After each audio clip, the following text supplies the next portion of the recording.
రక్తం పంచుకొని ఒకటే ఇంటిలో జన్మను ఎత్తి కూడా పెరిగిన అన్నదమ్ములైన అక్క చెల్లెళ్ళైన వేడుక ఏదైనా జరిగితే తప్ప కలుసుకోవడం జరగదాయే మనసారా మాట్లాడుకోరాయే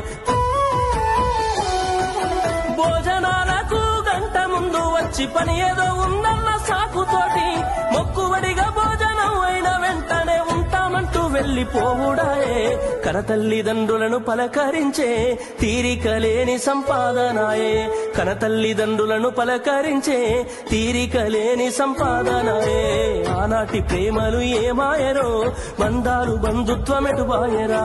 డబ్బు బంధాలే మిగిలేనురో మనుషులే దూరమయ్యేనురా